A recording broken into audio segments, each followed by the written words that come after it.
So last year, around this time, we were in hell. We were watching She-Hulk, Rings of Power, and Andor simultaneously. And we were really struggling. We were all sitting around scratching our heads going like, is anybody watching this shit besides us? But what we did have was the Nielsen ratings. And Dahmer, the Jeffrey Dahmer Netflix limited series, was like 5 times the viewership of any one of these things. Starring Evan Peters, the guy who played Quicksilver in the Fox X-Men movies, and then he kind of reprised him for a moment. He was in American Horror Story. Yeah, he played Ralph Boner. I always knew that he was a talent. You could just tell. You ever like watch, you know, I remember when I was interning at the Fox television casting division, they gave me a stack of VHS tapes or like DVDs or something. And they were like, go through these and tell us who you think is interesting in these. And I was just kind of saying like, she's pretty and he's cool. And you know, I kind of liked everybody. They're like, no. Like when you see a star, you know a star. When you see a talent, you know a talent. They were like, try again. Start from the, you know, the chances that you'll find a star in any one of these is very low. And but I feel like Evan Peters has that not just the star quality, but like a real uniqueness of talent. Like he brings something to every one of his characters, even his derpy characters, even his comedic characters. Certainly in American Horror Story, he just brings something unique. I think like watch him. He's going to do cool things, I think. Right. Notoriously, he was kind of, I think people were hoping he'd become the new Quicksilver again for Marvel, but instead they kind of cast him aside. And I say good, because probably that freed up his schedule and he was able to do Dahmer. The reason that I'm watching Dahmer a year late is because YouTube recommended to me that clip of Charles Manson going, "Do you feel blame? Do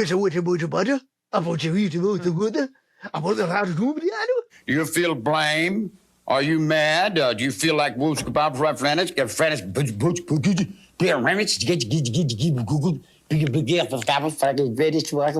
And that led to a clip of Charles Manson. I'm watching some long interview with him.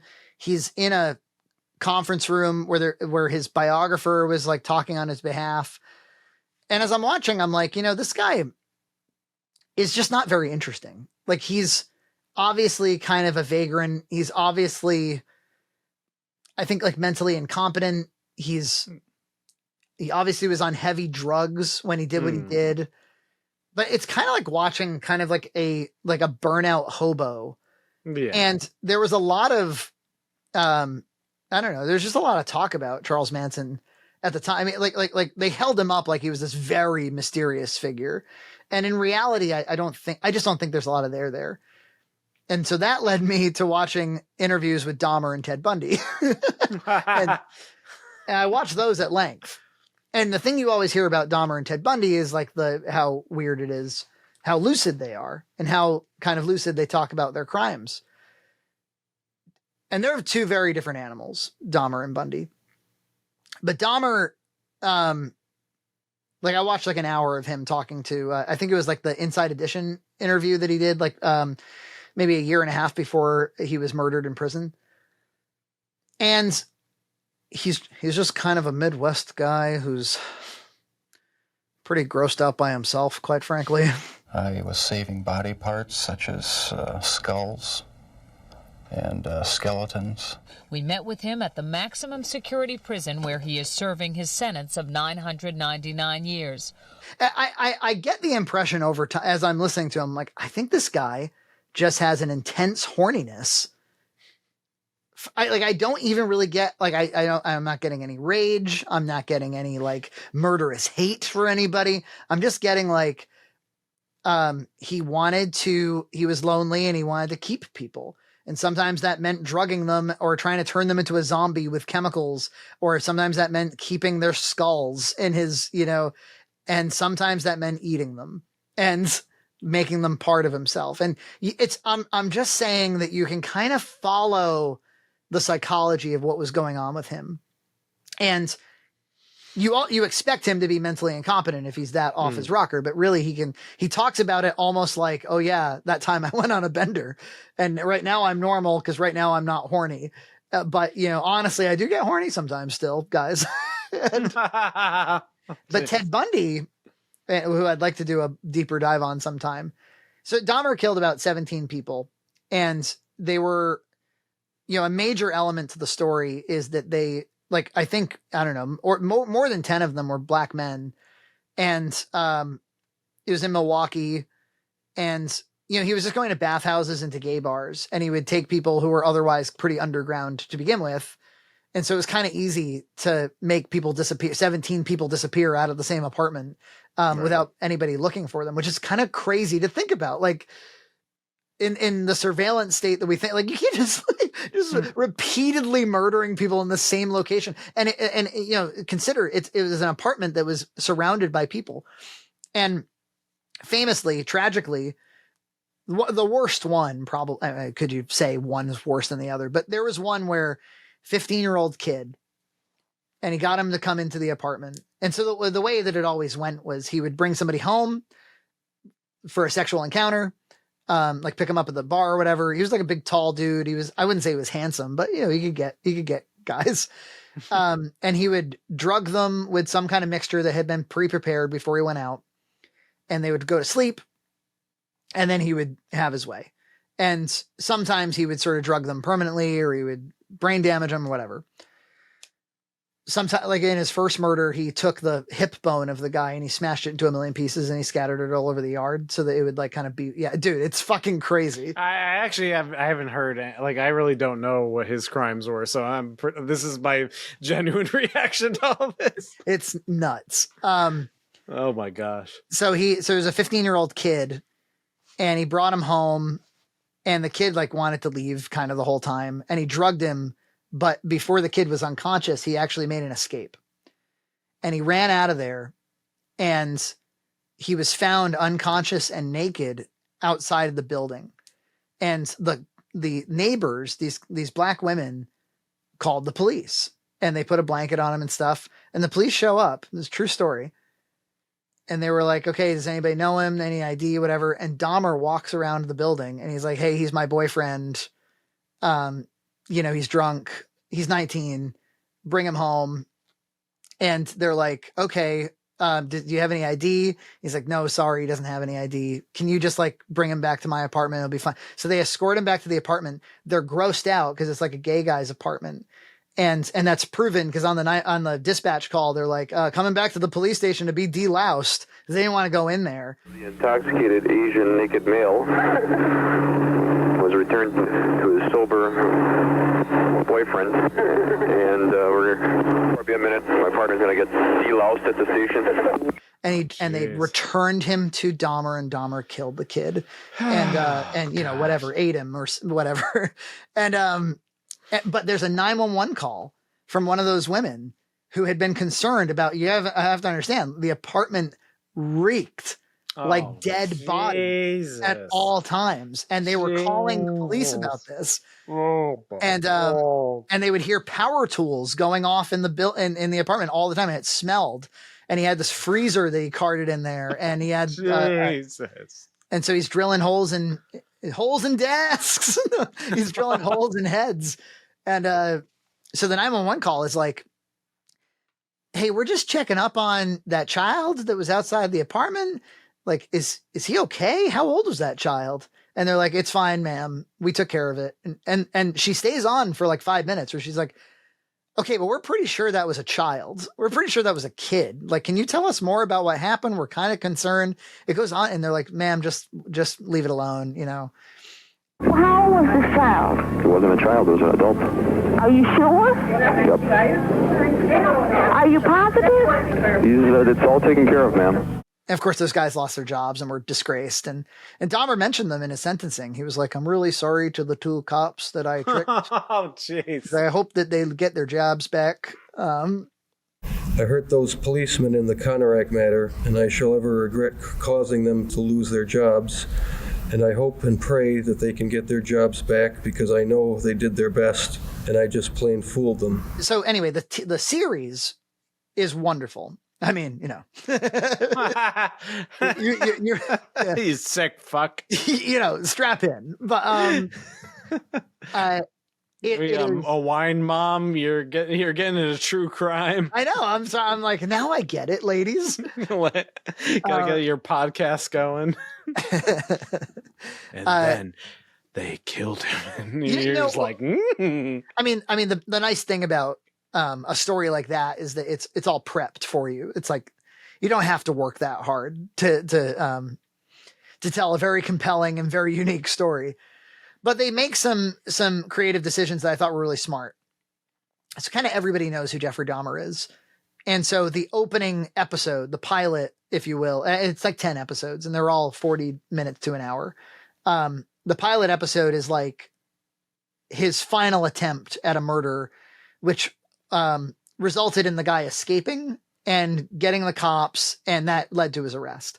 So in the first episode, they're like, you get to see the pattern of behavior and you get to see him arrested. And then in the second episode, you get to see some stuff that happened at home when he was a child. And then in the third episode, you get to see when he killed the kid who was returned by the cops. And now, like, I haven't finished it, but like, I'm on episode 4 or 5. You're seeing like this pattern of, his first killing where he first had a compulsion. And so it's great on a number of levels. One, the show is not about when will he get caught. The show is like, he does get caught. Now let's see if we can understand him. So really what you're on the edge of your seat for, it's like, let's see if we can understand this guy. Because what he's doing is so fucking beyond the pale. I don't think we're going to be able to understand him. And you know what? Like the power of cinema, like by episode 4 or 5, you're kind of like, there are definitely moments where you're going to feel a little bit bad for Jeffrey Dahmer. You're going to be like, oh, I kind of he doesn't want them to leave, and he's been set aside. There's a very interesting aspect of his story is when he was in high school, his parents divorced and he was supposed to live with his mom, and his mom took off and he didn't tell his dad that. So he lived by himself in his mom's house. She left with her boyfriend or whatever. He just lived by himself and the dad didn't know he was living by himself. And all he did in there was just like get drunk and lift weights.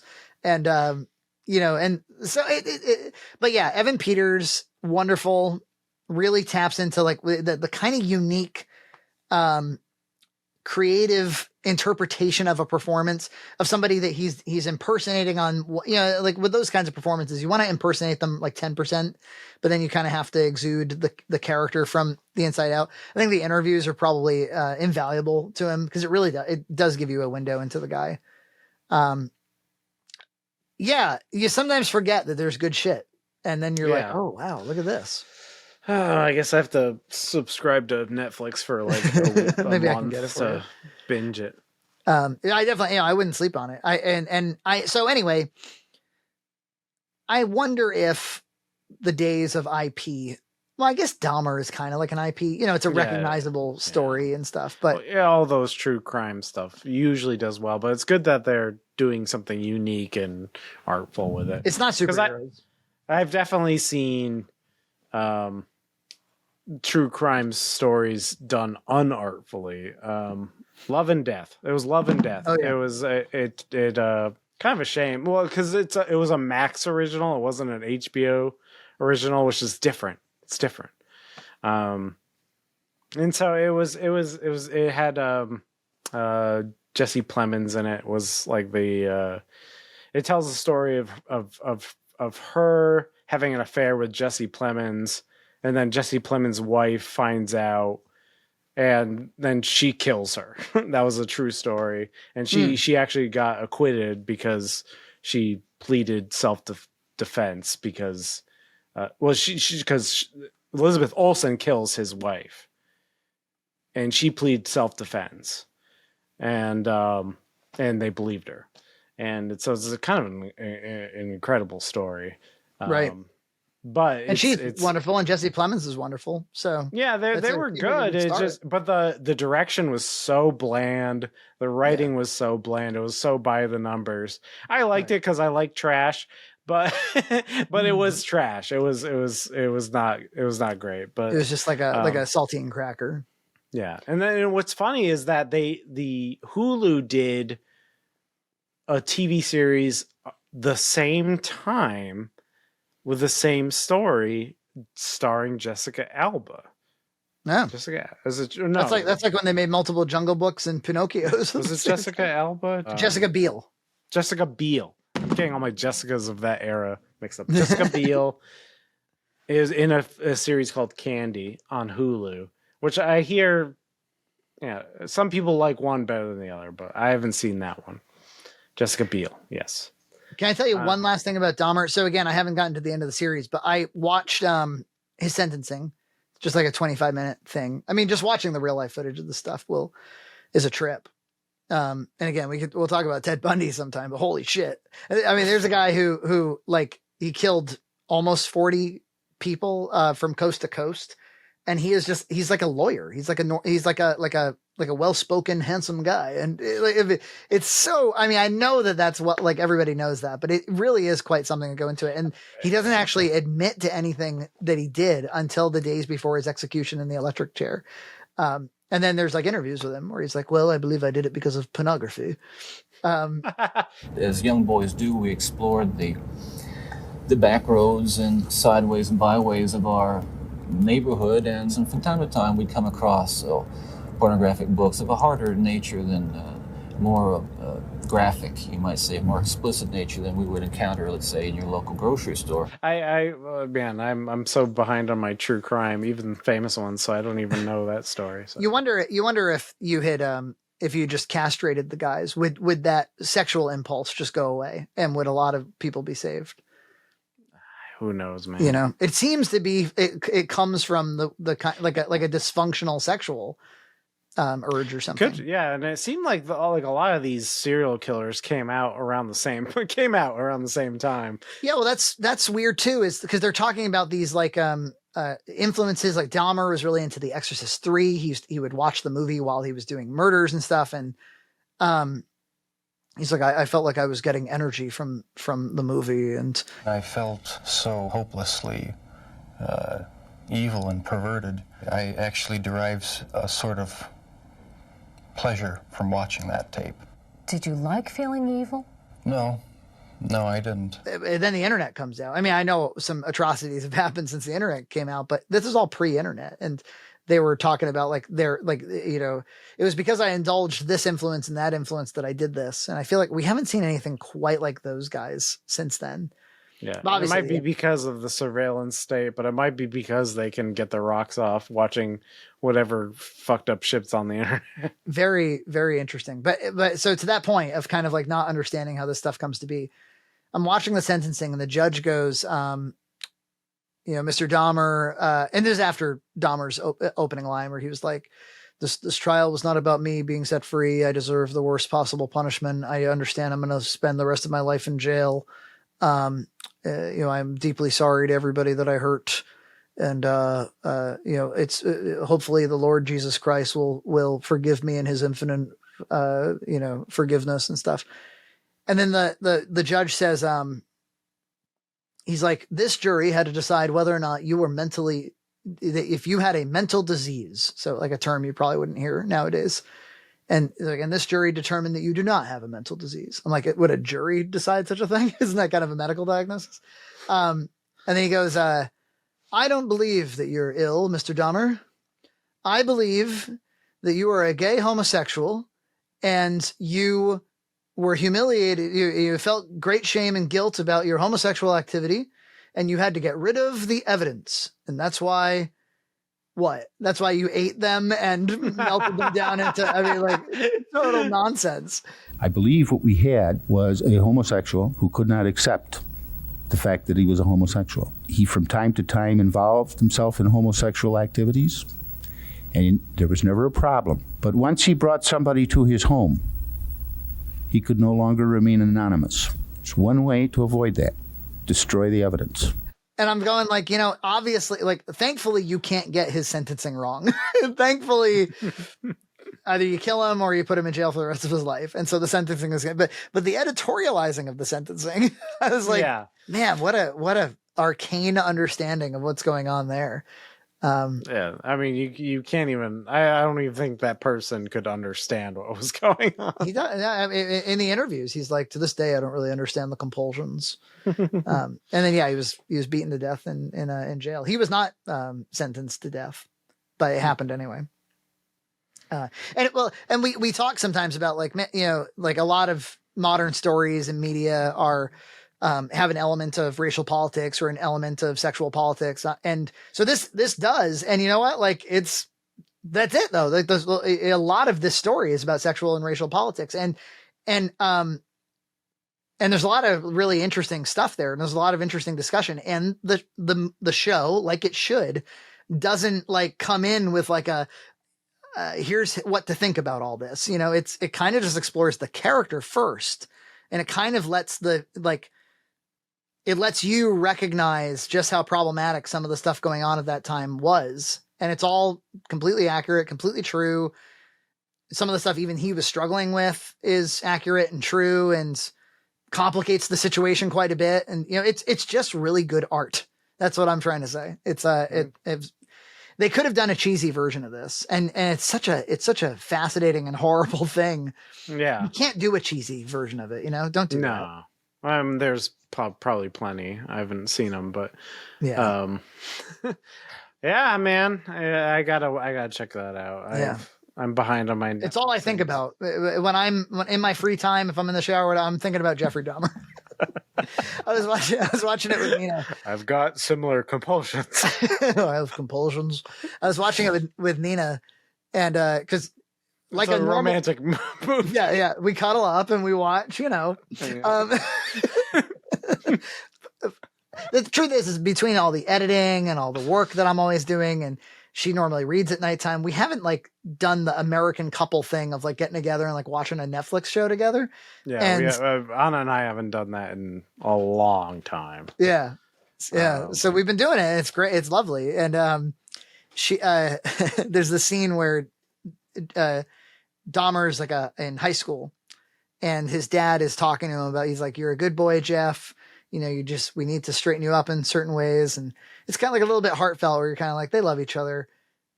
And I was MST3 King it, and I said, "Just son, please don't grow up to be Jeffrey Dahmer." And Nina was like, "Oh man, that hit so hard. Like, just for the love of God, don't grow up to be." There's an incredible scene, I think in the end of the first episode, where after they recovered all the evidence, they sit the father down, and they're like, you know, "We'd like to talk to you about a murder that your son was involved with." And he's like, "Was he attempted to, you know, did somebody try to kill him?" And like, "We found 5 carcasses rotting in acid. We found skulls. We found half-eaten with teeth marks of organs." And they just let the dad, you know, he just starts having an hysterical moment, you know, is like he's talking to somebody about your son, like, "This is what your son did." Oh, jeez. Dude. Oh, a lot better than Ahsoka. I gotta watch that. I gotta put that on my list. I'm subscribing to Netflix right now. Subscribe to Red Cow Entertainment on Patreon for full episodes every other week.